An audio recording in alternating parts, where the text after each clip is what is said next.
എല്ലാ വിദ്യാർത്ഥികളെയും ഇങ്ങനെ പാസ്സാക്കേണ്ട കാര്യമില്ല. കൂടുതൽ വിവാദത്തിലില്ലെന്ന് സ്പീക്കർ. സ്കൂളുകളിൽ ശനിയാഴ്ച ക്ലാസ് വെച്ചാൽ എന്താണ് പ്രശ്നമെന്ന് സ്പീക്കർ എൻ ഷംസീർ. എത്ര അധ്യാപകർ ഇത് അംഗീകരിക്കുമെന്നും സ്പീക്കർ ചോദിച്ചു. സ്കൂളുകളിൽ അക്കാദമിക മികവും ഗുണനിലവാരവും ഇനിയും ഉയർത്താനുള്ള സമഗ്ര ഗുണമേന്മ പദ്ധതിയുടെ സംസ്ഥാനതല ശില്പശാലയിൽ സംസാരിക്കുകയായിരുന്നു സ്പീക്കർ എൻ ഷംസീർ.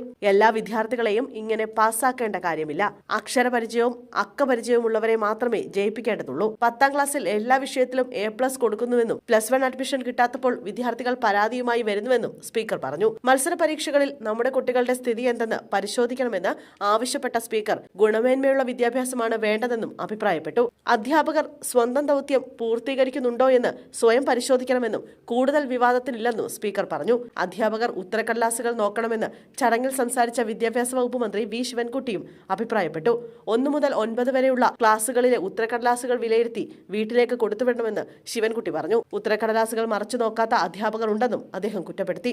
8ാം ക്ലാസുകളിൽ ആരെയും അരിച്ചുപറക്കി തോൽപ്പിക്കില്ലെന്നും മിനിമം മാർക്ക് ഏർപ്പെടുത്തുന്നത് വിദ്യാർത്ഥികളെ തോൽപ്പിക്കാൻ ലക്ഷ്യമിട്ടുള്ളതല്ലെന്നും വിദ്യാഭ്യാസ വകുപ്പ് മന്ത്രി കൂട്ടിച്ചേർത്തു. മാർക്ക് കുറവുള്ള വിദ്യാർത്ഥികൾക്ക് പഠന പിന്തുണ നൽകണമെന്നും അദ്ദേഹം ചൂണ്ടിക്കാട്ടി.